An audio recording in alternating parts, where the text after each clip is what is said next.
In urban areas, a house that is open on 3 sides is always in the group that is both rare and expensive. That comes from a common belief. If a home is bright, has good airflow, and a wide front, business and work will go more smoothly. And so, whoever manages to buy this kind of house usually thinks right away, with all this sunlight and breeze, living here must feel amazing, and I will probably have a lot of good luck too. But in Feng Shui, an airy home is only good when it can still hold on to its energy. If the wind and the flow of energy come in too strongly, and there is nothing inside the home to slow it down, that energy will rush straight through and exit right away.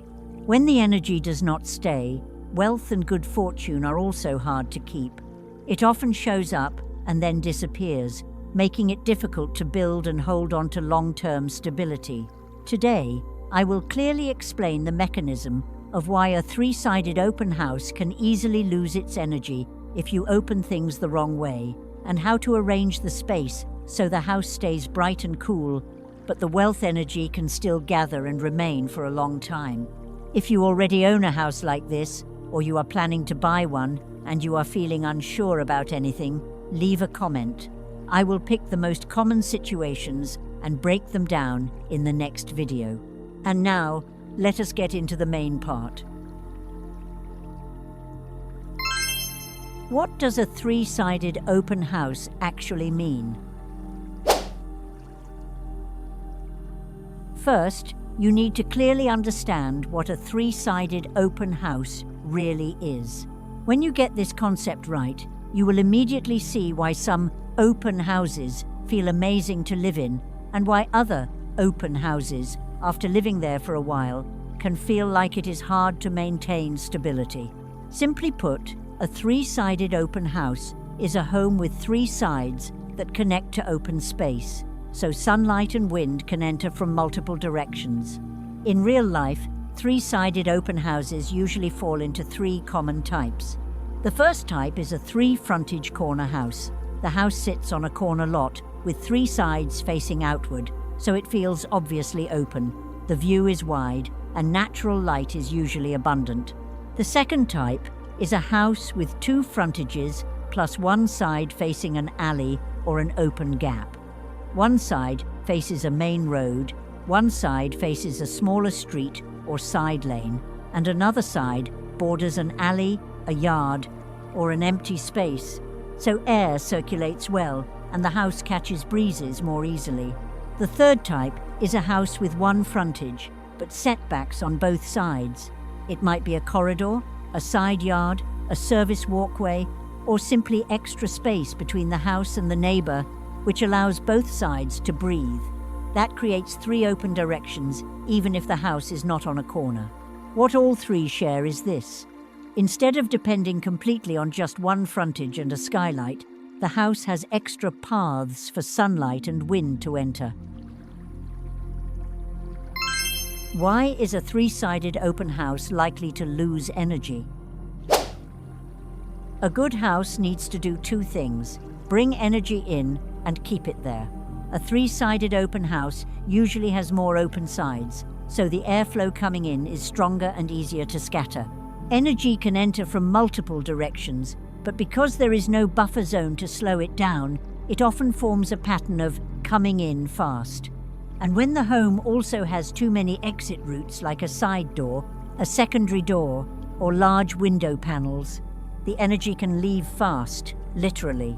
Another issue is that the home's energy gets split up.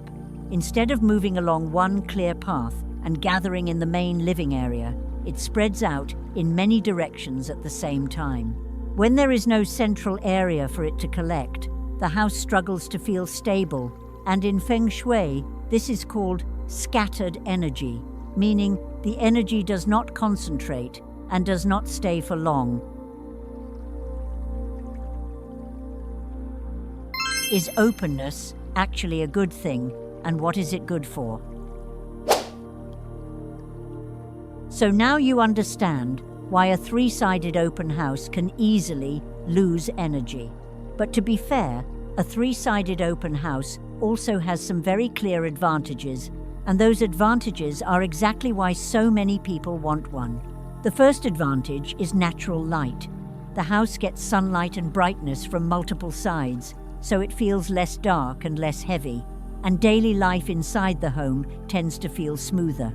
A bright space helps your mind feel more alert, makes it easier to focus when working, and makes the home feel lighter. The second advantage is natural ventilation. When air moves well, the home has less humidity, less mold, and fewer trapped odors. With more comfortable air, sleep and overall health also improve. This is a very real advantage that closed-off homes or long, narrow tube houses often have to make up for with skylights or exhaust fans. The third advantage is an open view. A house that can look out in multiple directions often feels more spacious and less suffocating, especially in crowded cities. That makes it easier for the people living there to relax, with less of that boxed-in feeling. Most importantly, openness itself is a good thing. The issue is how you let the airflow and energy move through the home. If the energy shoots straight through, coming in fast and leaving fast, that openness can easily turn into instability. But when you know how to create a stopping point and a gathering zone, that openness becomes the foundation for good fortune staying for the long run. Here are the 3 most common Feng Shui risk groups in a 3-sided open house. The first risk group comes from traffic. A 3-sided open house is often near a main road, a T intersection, or a 4-way intersection, so it is exposed to strong, constant movement from outside energy. Passing vehicles create noise, dust, and sweeping headlights at night, which keeps the energy field around the house in a constantly active state. In Feng Shui, when energy is too active, it is hard to create calm, and it is hard to gather, because the home's energy is easily pulled outward or constantly stirred up. That is why a 3-sided open house in a heavy traffic location usually needs a filter layer and a barrier layer to reduce that outside movement before you even start thinking about gathering energy. Inside, the second risk group is direct impact. This is when a road or a traffic flow points straight into the main door, the balcony, or a large window wall. Energy moving in this way tends to be strong and sharp, creating a feeling of being hit right at the opening. In Feng Shui, good energy needs to be softer and have a rhythm, while energy that moves straight and fast usually does not stay. That is why people say strong wind is not necessarily good wind, because strong wind usually just passes through and does not stop. Common signs are that the doorway or balcony area creates a subtle sense of unease. Standing there feels uncomfortable.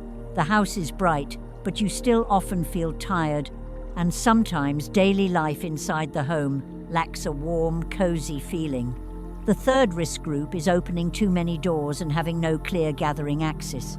Because a 3-sided open house has open sides, many people take advantage of it by adding a lot of side doors, secondary doors, back doors, and large window panels. If those openings are active at the same time, the energy will run straight through the house like a direct line without having time to gather in the main living area. When there is no stopping point and no gathering zone, the home can slip into a long-term too active state. Very clear signs are a draft that runs from the front of the house to the back, dust building up quickly, furniture and belongings feeling hard to keep tidy, and the home feeling more like a passageway than a place meant for long-term living. How to keep the house open and airy while still letting the energy gather. By now, you can see why a 3-sided open house can easily scatter energy, along with the common risks that come with opening on multiple sides. So the key is this: keep the light and natural breeze, but add order and a stopping point inside, so the energy does not just rush straight through and leave. First, these homes usually have many doors and openings. If you use them all the same way, energy will flow in and out non-stop, and the house stays overly active. The right move is to pick one main door as the primary intake. This should be the door you use most for daily entry, welcoming guests, and setting the main flow of the home. Once you have a main door, treat the other doors as secondary. Open them only when needed, at certain times, not with all sides open all day. That alone makes the energy flow more focused instead of scattered. Next, create a buffer area right after the entrance. The goal is simple. When energy enters, it should not shoot straight into the living room or straight out another opening. You can do this with a tidy entry zone and something that slows the pace, like a low shoe cabinet, a rug, warm lighting, or a light divider such as open slats or a simple screen to redirect the breeze. One important note: do not place a mirror directly facing the door, because it bounces the flow back and makes the entry feel unsettled. After that, fix any straight-through lines, like a front door lined up with a back door or a window facing another opening, creating a direct channel that pulls energy outside. Three-sided homes get this a lot because everything is open and straight axes happen by accident. The solution is practical. Use curtains, shelving, potted plants, or a light partition to soften the path so the airflow curves and slows down, giving energy time to spread and gather in the main living area. Next is zoning. Split the home into an active zone and a quiet zone. The active zone is the front area, living room, workspace, or anywhere for interaction, so it can stay open, bright, and airy. The quiet zone is sleeping and resting areas, so prioritize calm, reduce openings facing big roads, avoid overly exposed glass, and use thicker curtains or better windows to cut noise and harsh light. When the quiet zone is protected, daily life feels steadier, and that is what helps energy gather long-term. Finally, use greenery as a soft shield.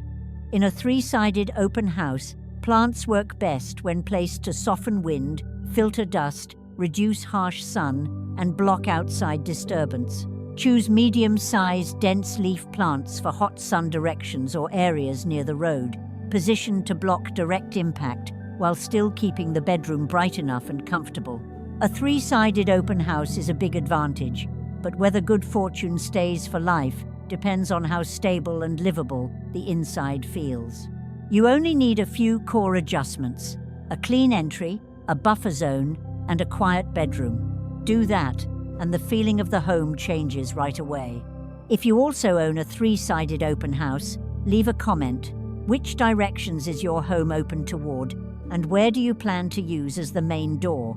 I will choose the most common cases and break them down in the next video.